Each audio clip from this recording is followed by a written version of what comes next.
கூட்டணி, இந்த கூட்டணி, கட்சிக்குள்ளே கூட்டணி, கட்சிக்குள்ளே கூட்டு, இதெல்லாம் நடக்காது தம்பி, நடக்காது கண்ணு. அதனாலே நீ உன்னை திருத்தி வயசாயிடுங்கன்னு சொல்லி சொல்லி ஏமாத்த பார்க்காதீங்க. என்னுடைய அண்ணன் காடு வெட்டியார் மாவீரன் இந்த மாநாட்டிலே இல்லை என்று முழு நிலவு மாநாட்டு வந்த யார் முகத்திலுமே சந்தோஷமே கிடையாது. என்னடா இப்படி அப்படின்னு பார்த்தா புரட்சி கலைஞர் ஒரு மாநாட்டை நடத்தினார் அனல் முருகேசன் அவர் தலைமையில்.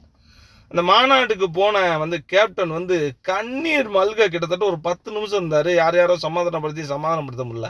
அவர் மேடையை மைக்கை பிடிச்சி ஒரு வார்த்தை சொன்னார், என்னையா தவம் செஞ்சேன், இவ்வளவு கூட்டம் வந்திருக்கீங்களையா, நான் இன்று மட்டும் உன்னை உறுதியாக சொல்லுகிறேன், இந்த விஜயகாந்த் வாழ்ந்தான் இந்த மக்களுக்காக வாழ்ந்தான் தான் இருக்கும், உங்களை அடமானம் வைத்து என்னை நான் மீட்டு கொள்ள மாட்டேன் அப்படின்னார்.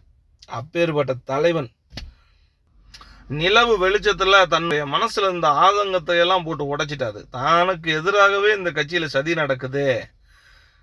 அன்புமணி அப்படின்றவரை பட்டைய உரிச்சு தோலை உரிச்சிருக்கிறாரு. வீட்டு கொல்லப்புறத்துல எல்லாம் வர்றீங்க, என்னன்னு கேட்டா அவர் கூப்பிட்டாரு இவர் கூப்பிட்டாருன்றீங்க, எம்எல்ஏவா இருந்தாலும் தொலைச்சு போடுவேன், கடல்ல தூக்கி எறிஞ்சிருவேன் அப்படின்ட்டாரு. இதோட எல்லாம் ஒரு செய்தி என்ன சொல்லியிருக்காருன்னா, அந்நிய சமூகம் எல்லாம் இன்னைக்கு நல்லா இருக்கிறாங்க, சென்ட்ரிங் வீடெல்லாம் கட்டி காரெல்லாம் வச்சுக்காங்கன்னா எப்படி, இதெல்லாம் நான் உழைச்சதப்பா, நான் உழைச்சி உங்களுக்கு கொடுத்தனாலதான் நீங்க நல்லா இருக்கீங்க.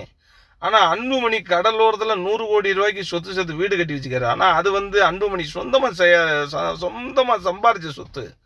ஆனா நீங்க எல்லாம் வாழ்றீங்கல்ல, இந்த சென்ட்ரிங் வீடு காரு இதெல்லாம் எப்படி என்ன வானத்துல இருந்து பொத்துக்கிட்டா வந்துச்சு.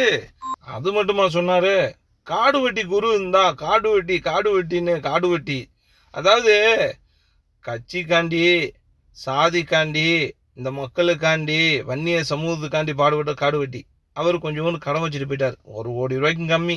அதை அடைக்கிறதுக்கு வன்னிய சமூகத்துல பாட்டாளி மக்கள் கட்சியில ஒரு காசு கூட கிடையாது. ஆனா இன்னைக்கு 100க்கு 300 தடவை காடு வெட்டி குருன்றாரு.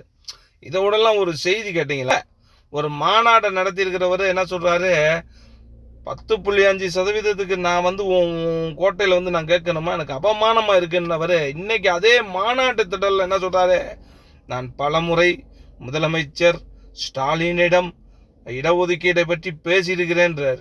என்ன சொல்றேன், சொந்த சாதி, நீங்கள் எவ்வளவோ என் வயசுக்கு முன்னாடி எவ்வளவோ நீங்க செஞ்சிருக்கலாம், ஆனால் இன்றைய அரசியல் களத்தில் உங்கள் ஆதாயம் பல 100 கோடியை தாண்டிடுச்சு, பல 1000 கோடின்னு தான் சொல்லணும்.